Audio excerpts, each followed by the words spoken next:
मैं आपके सामने चंद बातें इस हवाले से भी करना चाहता हूं कि ये मस्जिद तो बन गई, ये मस्जिद इबादत गाह भी बन गई।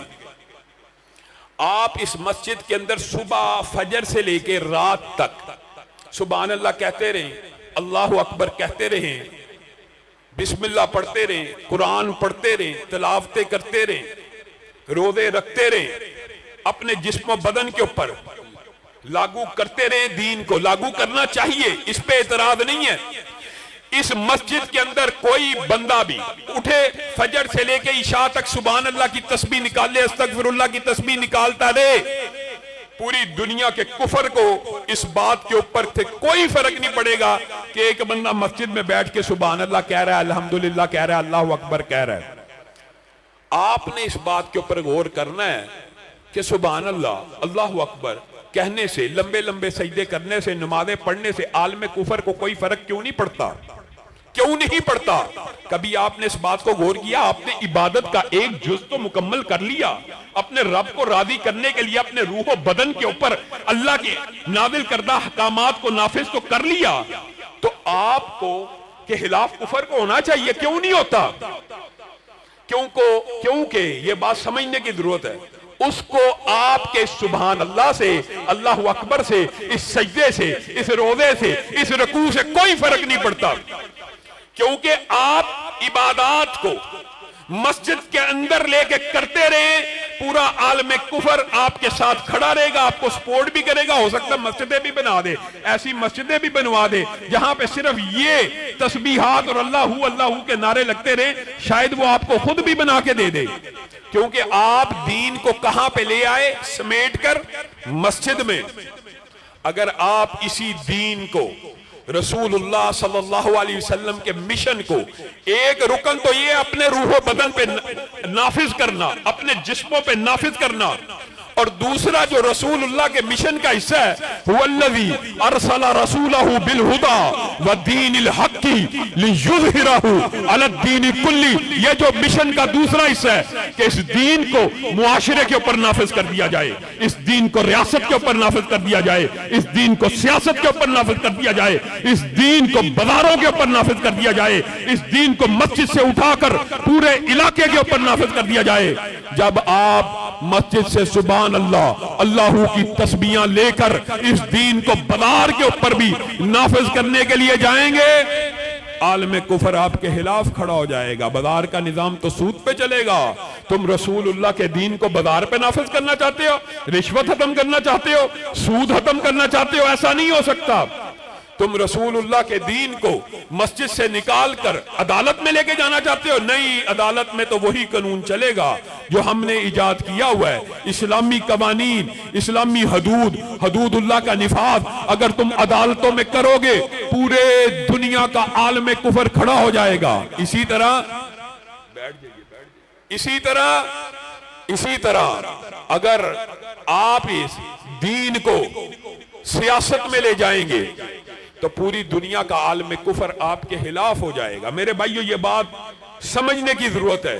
हो सकता है किसी बंदे के लिए ये बात कुछ शकील हो या इसके अंदर उसको समझने में कुछ दिक्कत आए, लेकिन आपने इस पैगाम को, इस नुक्ता नजर को, इस मिशन को गली गली, चौक चौक, चुरस्ते चुरस्ते लेकर जाना है कि निकल कर खानकाहों से अदा कर रस्म शब्बीरी, निकल कर खानकाहों से अदा कर रस्म शब्बीरी। ये जो अकामत दीन की जिद्दोजहद होती है, इससे आलम कुफर को फर्क पड़ता है। मस्जिद में इबादत करने से अल्लाह की कसम आलम कुफर को कोई फर्क नहीं पड़ता। लेकिन जब आप रसूलुल्लाह के इस मनहज को, रसूलुल्लाह के इस दीन को कहेंगे रियासत के ऊपर नाफिज कर दिया जाए, अदालत के ऊपर नाफिज कर दिया जाए, सियासत के ऊपर नाफिज कर दिया जाए, बाजार के ऊपर नाफिज कर दिया जाए, पूरा आलम कुफर आपके खिलाफ हो जाएगा। इस बात को जरा खोलिए, रियासत के ऊपर क्या नाफिज कर दिया जाए, इस बात का क्या मतलब है? इस बात का मतलब आपने खुद रसूलुल्लाह सल्लल्लाहु अलैहि वसल्लम के मनहज से अहद करना है। रसूलुल्लाह सल्लल्लाहु अलैहि वसल्लम दुनिया से चले गए, रसूलुल्लाह के मुसल्ले का वारिस कौन बना? अबू बकर। सबको पता ना, रसूलुल्लाह के मुसल्ले के वारिस कौन बने? रसूलुल्लाह की रियासत के वारिस कौन बने? रसूलुल्लाह की सियासत के वारिस कौन बने? मस्जिदुन नबवी की अदालत के वारिस कौन बने? बताइए, अगर अबू बकर के अलावा रियासत के वाली कोई और बने थे, सियासत के वारिस कोई और बने थे, तो हमारे सामने हमें हमारे ऊपर जो एतराज करते हैं, आज दलाइल की दुनिया में हमारे सामने इस बात को रखें कि क्या रसूलुल्लाह सल्लल्लाहु अलैहि वसल्लम ने यह नहीं था फरमाया कि बनु इसराइल के सियासी कायद उनके नबी हुआ करते थे, एक नबी जाता दूसरा नबी उनका सियासी लीडर भी बन जाता। क्या रसूलुल्लाह ने नहीं था फरमाया कि मेरे बाद नबी नहीं आएंगे? क्यों बैदुल्लाह लतीफ भाई, मेरे बाद नबी नहीं आएगा, मेरे बाद नबी नहीं आएगा, लेकिन मेरे बाद उलमा आएंगे, मेरे बाद उलमा, नबी तो नहीं आएंगे लेकिन मेरे बाद उलमा आएंगे। वो कौन होंगे? बताइए, वो कौन होंगे? वो मेरे वारिस होंगे। मेरे बाद उलमा आएंगे, वो मेरे वारिस होंगे। और मस्जिद में आप बैठे हैं, इन उलमा की जो फजाइल और मनाकिब हदीस में आप सुन के हैरान रह जाए। फरिश्ते इनके पांव के नीचे पर रखते हैं। एक तालिब इल्म जब इल्म की नीयत से घर से निकलता है, आप में से कोई मस्जिद में आ रहा है सिर्फ इल्म दीन सीखने के लिए, तो अरब अरब मखलूकात आपके लिए दुआएं करना शुरू कर देती हैं। हत्ता के हदीस के अल्फाज हैं, समुंदर में रहने वाली मछलियां भी उस बंदे के लिए दुआएं करना शुरू कर देती हैं। चलो चींटियों के बारे में, फरिश्तों के बारे में तो दिमाग में आ सकता, फरिश्तों ने हमें देखा है, चींटियों ने भी इंसानों की दुनिया देखी हुई है। ईमानदारी से बताइए, क्या मछलियों ने देखी है? क्या मछलियों ने आज तक ये जमीन देखी है? और मछलियों को किसने कहा है कि जमीन के ऊपर एक मखलूक ऐसी बस रही है जो दीन का इल्म हासिल करने के लिए चल पड़ी है, इनके लिए दुआएं करो? कौन बता रहा है मछली को? अल्लाह बता रहा है। और मछलियां उनके लिए दुआएं कर रही हैं, वो मखलूकात जिन्होंने इंसानों को देखा ही नहीं, जिन्होंने ये दुनिया कभी देखी ही नहीं, वो तालिब इल्मों के लिए, उलमाए दीन के लिए दुआएं कर रही हैं। किस लिए? नवाज शरीफ के पीछे चलने के लिए, इमरान खान के पीछे चलने के लिए, भुट्टो के पीछे चलने के लिए? वो किस लिए दुआएं कर रही हैं? वो इसलिए दुआएं कर रही हैं, अगर ये गिरोह राह रास्त पे रहा तो दुनिया कायम रहेगी, वरना दुनिया हलाक हो जाएगी, इसलिए दुआएं कर रही हैं।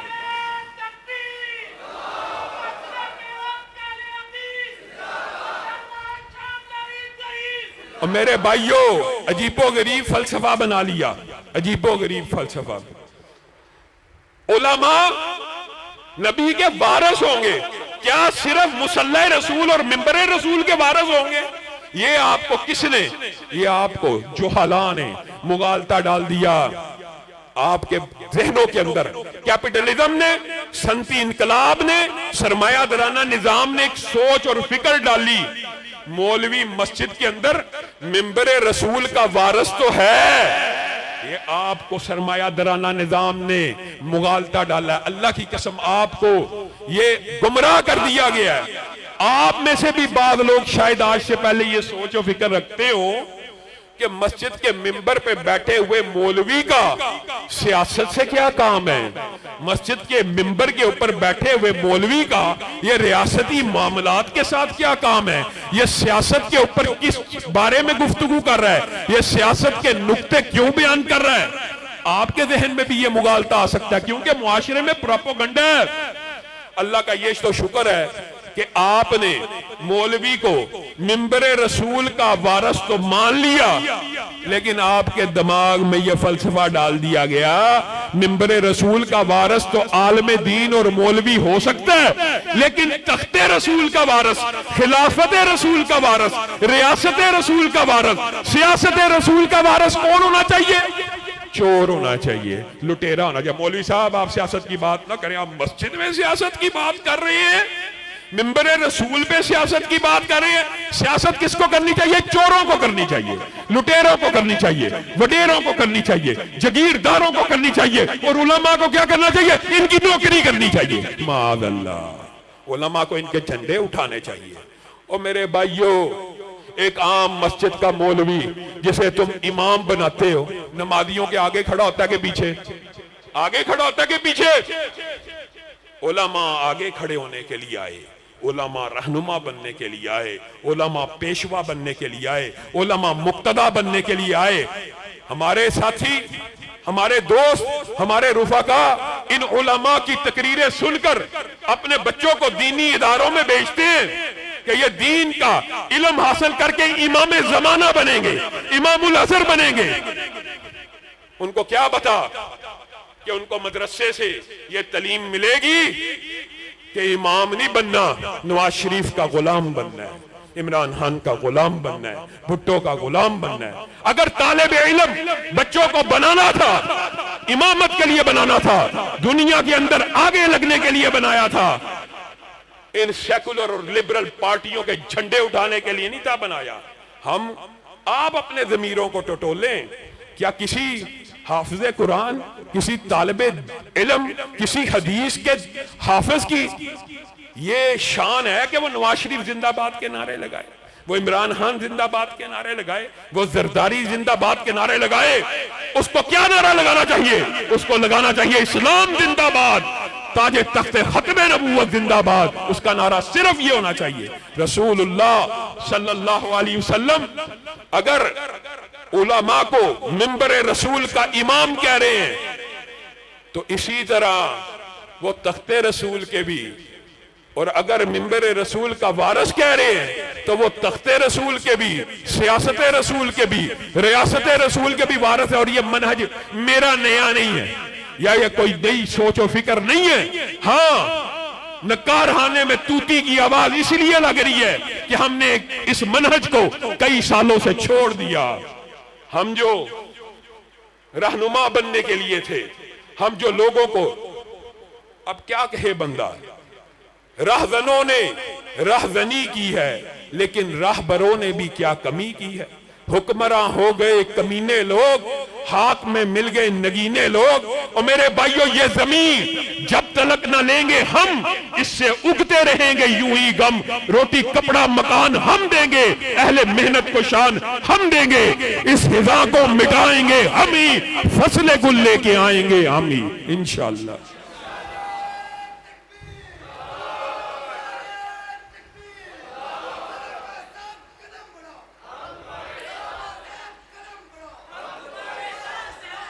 ये जब इस तरह का मैं नारा सुनता हूं ना, लामा साहब कदम बढ़ाओ, तो मेरे दिमाग में अपने बचपन के वाकयात आ जाते हैं। और बहुत से बुजुर्ग बैठे हैं, गवाह हैं, निशाहद हैं। अल्लामा साहब जब तकरीर किया करते थे वालिद मोहतरम, तो उस वक्त भी ये नारा बड़ा लगा करता था, अल्लामा साहब कदम बढ़ाओ, हम तुम्हारे साथ हैं। और अल्लामा शहीद ने जब कदम बढ़ा दिया, कहां गए तुम्हारे नारे, कहां गए तुम्हारे वादे, कहां गई तुम्हारी कस्में? मैं इन नारों को सुन के, कुदरती बात है, बदीही बात है, बंदा खुश होता है। लेकिन मैं तुम्हें एक बात बतला दूं, अगरचे फैसलाबाद अहले वफा का शहर है, और अल्हम्दुलिल्लाह मुझे अपने सब साथियों के ऊपर एतमाद है कि ये मेरे साथ बावफा और मुखलस रहेंगे। लेकिन मैं आपके सामने ये बात कह देना चाहता हूं, अल्लाह की कसम, जिस तरह अल्लामा शहीद ने कहा था ये सारे पलट जाएं, मैं अकेला लड़ूंगा, आज उनका बेटा भी इस बात का ऐलान करता है। ये सारे साथी भी अगर साथ छोड़ दे, जो मुझे यकीन है नहीं छोड़ेंगे, मैं अल्लाह के फजलो करम से दिफाए इस्लाम का, दिफाए पाकिस्तान का झंडा उठाकर चलता रहूंगा।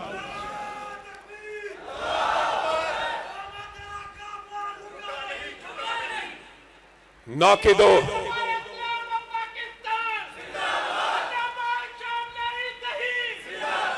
अल्लामा शहीद कहा करते थे, नाकिदो और तनकीद करने वालों, नाकिदो, वक्त की रफ्तार बदलने के लिए मैंने मजबूर जबानों को नमा बख्शी है।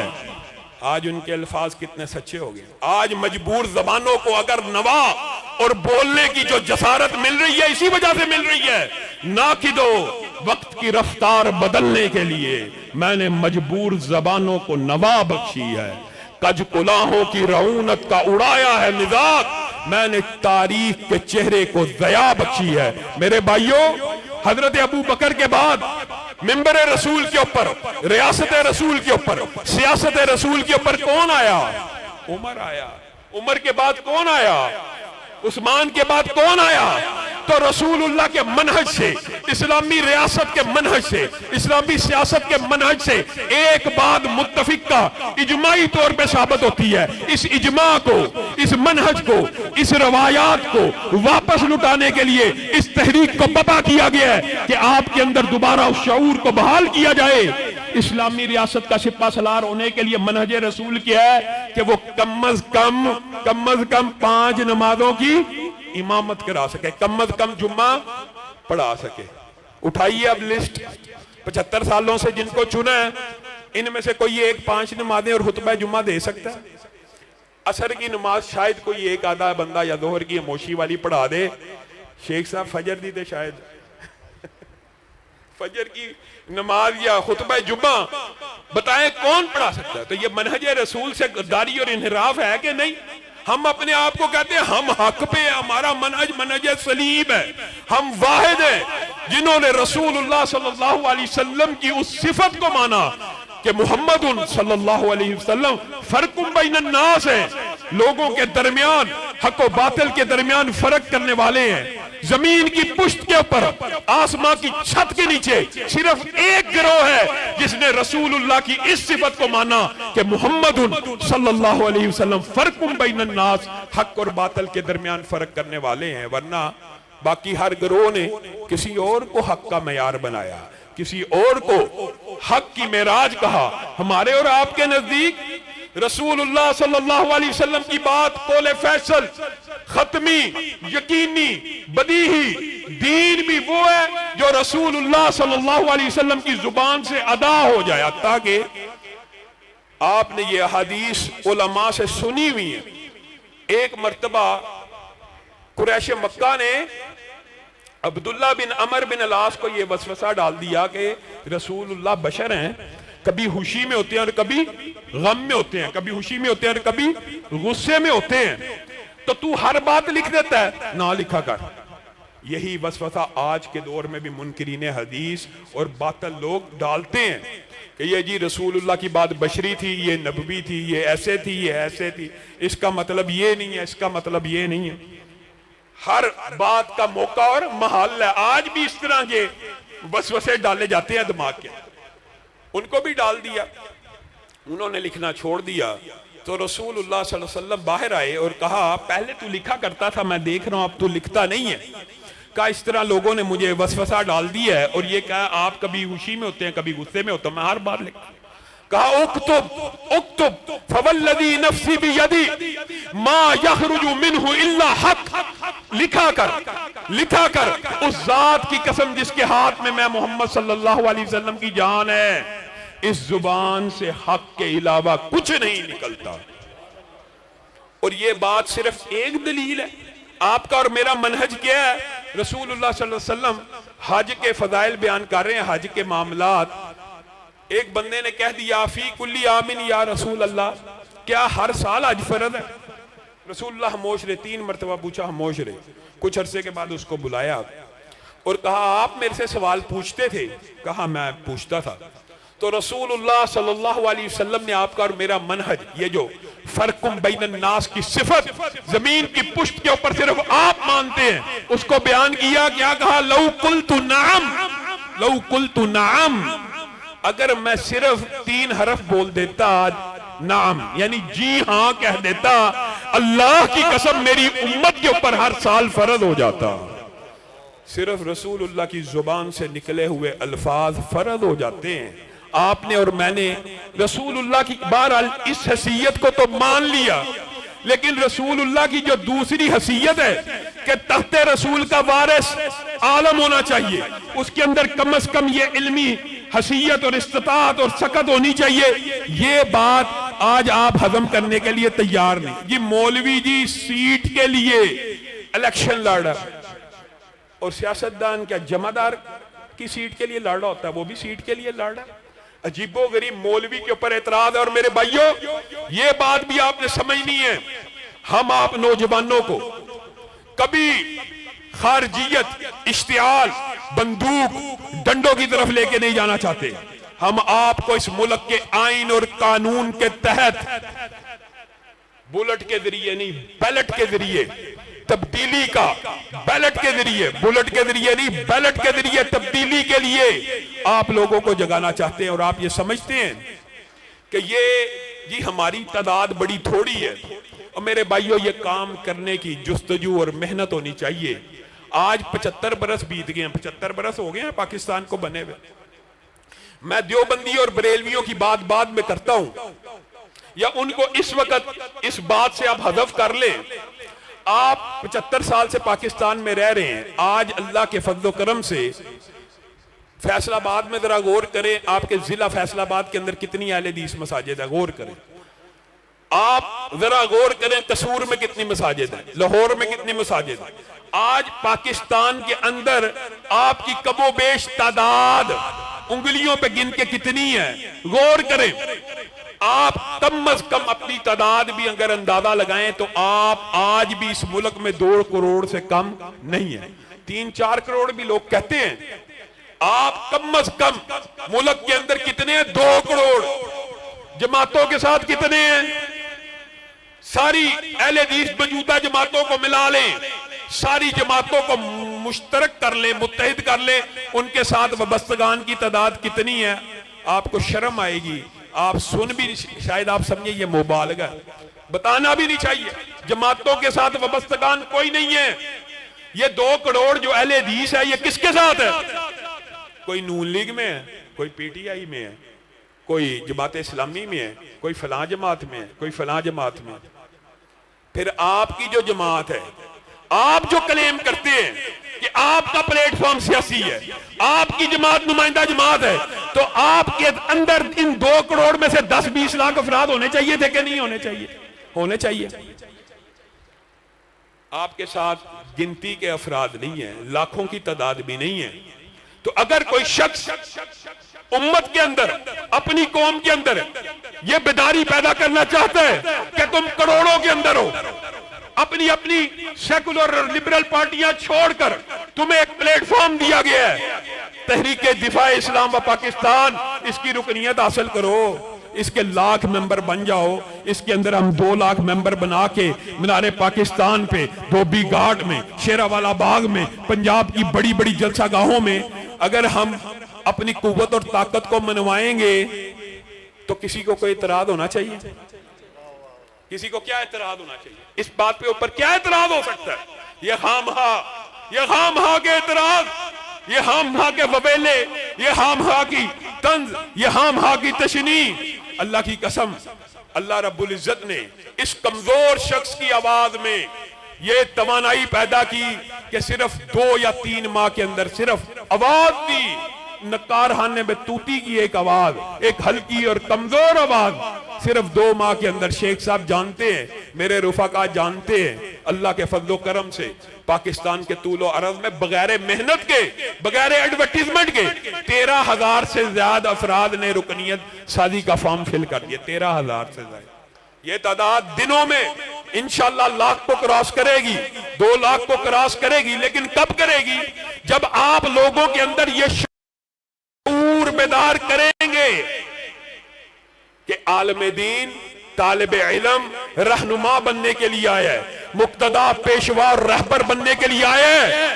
इन सेकुलर और लिबरल पार्टियों की चापलूसी के लिए, इनके अब बंदा क्या अल्फाज के, इनके नारे मारने के लिए क्या किसी आलमे दीन और शेहुल हदीस को, जिसने सारी जिंदगी हदीस का सबक पढ़ा और पढ़ाया हो, जो मनहज रसूलुल्लाह से वाकिफ हो, जिसके इल्म में यह बात हो कि हुक्मरान बनने की कम अज कम शर्त यह है कि वो 5 वक्त का नमाज बाजमात की इमामत करा सके। आपने मुगलों के बारे में बातें सुनी है ना, मुगल बादशाहों के बारे में, सब ने अंबरे सगीर के हिस्से में है। ज्यादा मुअर्रख कौन थे? हिंदू। इन्होंने हमें मुगल बादशाहों के बारे में बड़ी बातें बताई है जी, ऐसे थे, ऐसे थे जी, ऐसे थे, ऐसे थे, ऐसे थे, भाइयों के कत्ल की बातें, फलां बातें, फलां फलां। लेकिन एक मुअर्रख भी ये बात नहीं लिख सका। ये जितने मर्जी बूढ़े थे, ये जितने मर्जी बुरे थे, फजर की नमाज होती थी, इमामत खुद कराते थे। जुम्मा की अजान होती थी, जुम्मा खुद पढ़ाते थे। एक शेहुल हदीस मसनद हदीस पे बैठा हुआ, 50 साल बुहारी पढ़ाया हुआ आलम दीन हो, हाफिज कुरान हो, जमात का जिम्मेदार भी हो, क्या उसको ये बात ज़ेब देती है कि उसके इल्म में ये बात हो कि हाकमियत के लिए रसूलुल्लाह के तख्त की, रसूलुल्लाह की खिलाफत की, रसूलुल्लाह के मिंबर के साथ साथ रसूलुल्लाह के तख्त के वारिस बनने की कम अज कम अहलियत ये है वो 5 वक्त की नमाज करवा सकता और हुतमा जुम्मा पढ़ा सकता हो। और फिर वो नारा लगाए इमरान खान जिंदाबाद, नवाज शरीफ जिंदाबाद, बिलावल भुट्टो जिंदाबाद, जरदारी जिंदाबाद। और 75 बरस बीत गए, इन लोगों ने पाकिस्तान के हालात बदले नहीं बदल सकते। वही दीरीना बीमारी, वही नामुहकमी दिल की इलाज इसका वही आबे निशात अंगेज ऐसा की पाकिस्तान के हालात भी अल्लाह की कसम अगर बदलेंगे तो रसूलुल्लाह के फरमान से बदलेंगे, रब के कुरान से बदलेंगे। आप आओ तो सही, आपने पाकिस्तान बनाया ला इलाहा इल्लल्लाह की बुनियाद के ऊपर। पाकिस्तान पुल, डैम, स्कूल, कॉलेजेस, यूनिवर्सिटीज बनाने के लिए बना था कि पाकिस्तान इस्लाम को नाफिज करने के लिए बना था? सबको पता है, उसी से हमने गद्दारी की। अगर पुल बनाना पाकिस्तान का मकसद था, अगर यूनिवर्सिटियां बनाना पाकिस्तान का मकसद था, बनानी चाहिए, इस पे एतराज नहीं है, तो पाकिस्तान को हिंदुस्तान से अलग होने की जरूरत नहीं थी। और अगर सिर्फ आईटी, मईशत, पुल, यूनिवर्सिटियां, कॉलेजेस ही पाकिस्तान का मतमे नजर था तो आज फिर ये बात समझ लो कि हिंदुस्तान तुमसे जीत चुका है। हमने पाकिस्तान, पुल बनने चाहिए, सड़कें बननी चाहिए, नालियां पक्की होनी चाहिए, लेकिन पाकिस्तान बनाने का मकसद नजरियाती तौर पर एक ऐसी रियासत को कायम करना था जहां पे आप इस्लामी कवानीन और असूलों की पूरी अमलदारी कर सके। क्या आज तक नाफज हुए?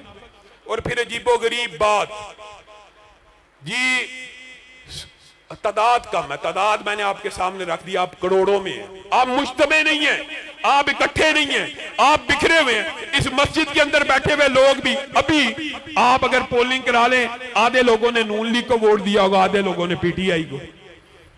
अभी इसी मस्जिद के अंदर बैठे हुए अहले हदीस लोग हैं ना, कुछ हो सकता है देवबंदी भी हो, बरेलवी भी हो, किसको वोट दिया? या पीटीआई को दिया या नून लीग को। तो फिर गिला किस से? तो फिर इख्तिजाज किस बात के ऊपर? फिर अपनी नाकामी का रोना क्यों रोना है?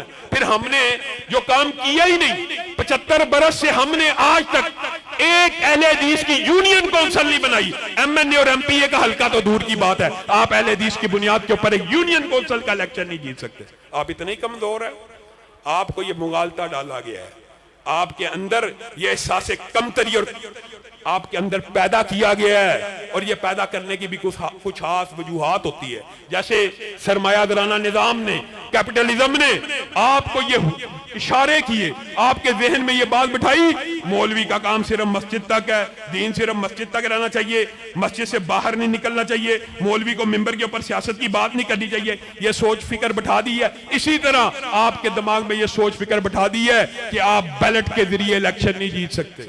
ये मुगालता है, क्यों नहीं जीत सकते?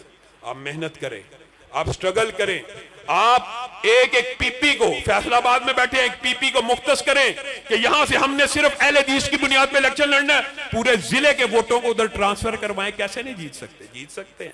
आप नहज दें, आप काम करें, आप इस नुक्ता नजर पे लोगों को लेके तो आए। आपने आज तक मेहनत नहीं की जी, जीत ही नहीं सकते जी, जीत ही नहीं सकते जी, जीत ही नहीं जी।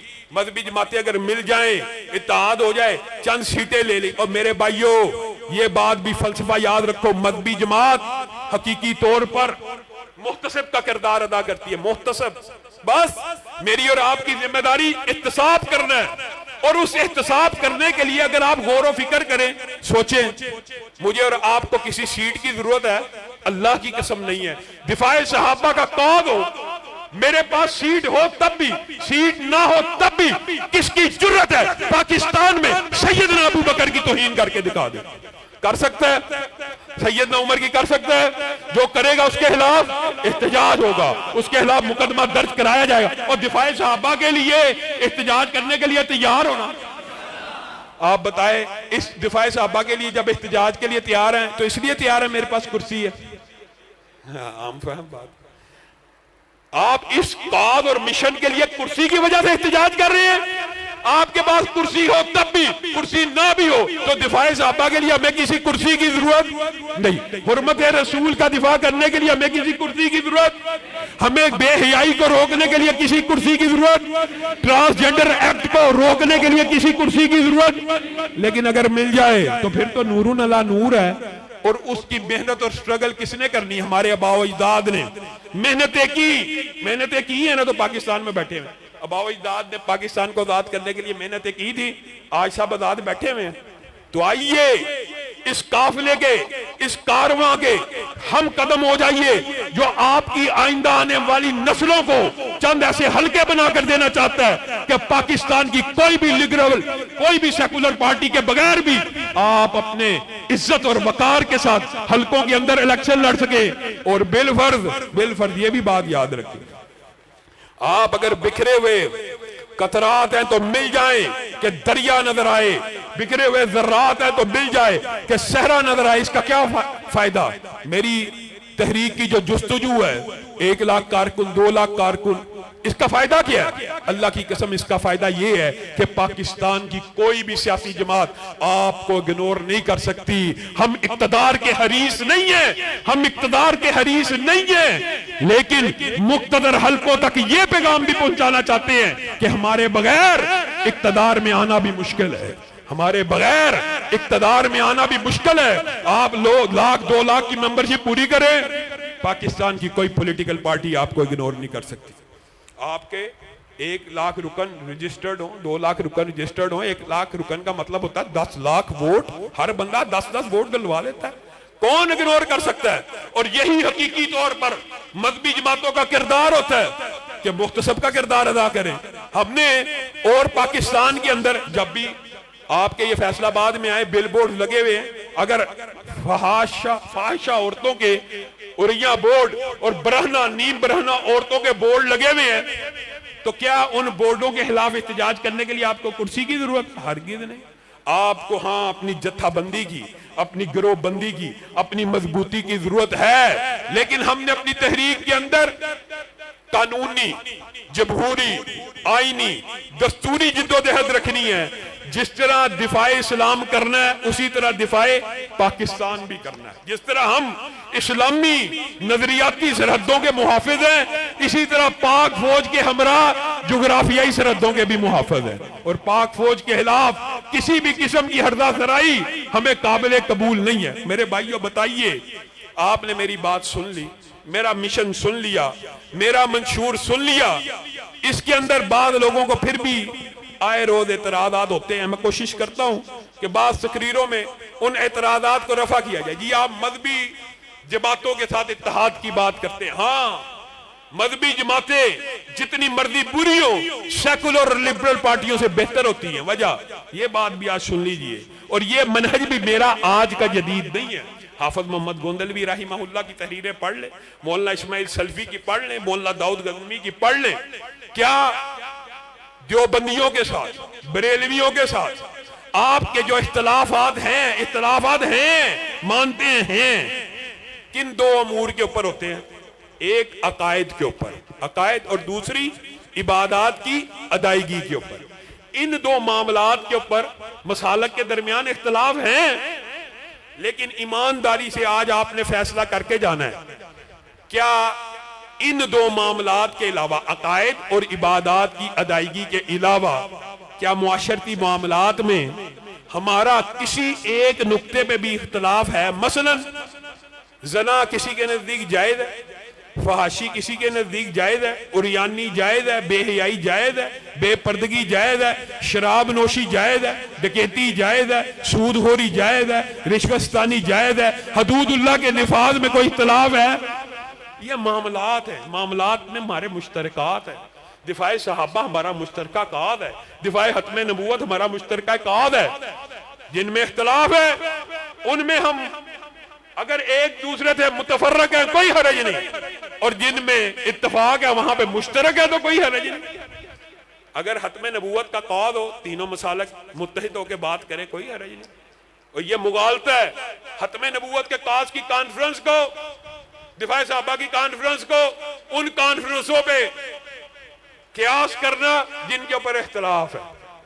उनके ऊपर तो बैनुल मसाले के इख्तलाफ है, तो उन कॉन्फ्रेंसों में नहीं जाया जाता, उनके दामों के ऊपर एतराज है। और फिर दूसरा एतराज, ये भी कुछ कोता फिक्र और कम नजर लोग करते हैं जी, आप कहते हैं बरेलवी देवबंदी अहले हदीस इत्तेहाद हो जाए, सेकुलर पार्टियों से बेहतर है, और जी वो तो उनकी तो तादाद बहुत ज्यादा है, वो अगर गालिब आ गए आपके साथ ये कर देंगे वो कर देंगे। हमने चूड़ियां पहनी हुई है। और मेरे भाइयों, इत्तेहाद हो भी जाए, ये कुछ होते हैं फैक्चुअल एक्चुअल हकायक, जमीनी हकायक, कुछ होते हैं। आप मुझे बताइए, अगर हम सारे देवबंदी बरेलवी अहले हदीस भी मिल जाएं, ईमानदारी से बताएं, तो क्या हो जाएगा? ज्यादा से ज्यादा 30 सीटें ले लेंगे। पंजाब से तो सबसे मुश्किल है, मजहबी जमातों की सियासत पंजाब में बहुत मुश्किल है।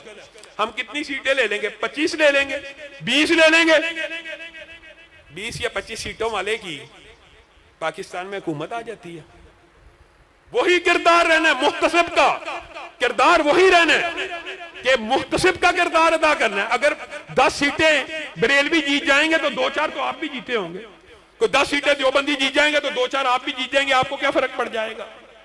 आप अपनी हल्का जाती मेहनत को, आप अपनी हल्का जाती सियासत को फैसलाबाद के अंदर से, ये मेरा भाई मुजाहिद है, अलवी खानदान का चश्मो चराग है, मिसाल दे रहा हूं, ये अपने हल्के के अंदर मेहनत शुरू कर देता है। शेख साहब कोई हल्का नॉमिनेट करके मेहनत शुरू करते हैं, आप सब साथी वहां पे अपने वोट ट्रांसफर कराना शुरू करें।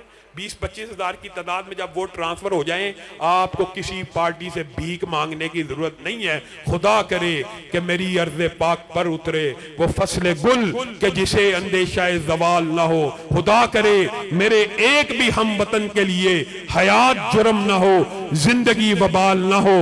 और याद रखना, अल्लाह के फजलो करम से आप अगर इस काज में मेरा साथ देंगे, इरादा करते हैं पक्का, जोश में है तबीयत कतील आजकल, सामने जो भी आया वो बह जाएगा।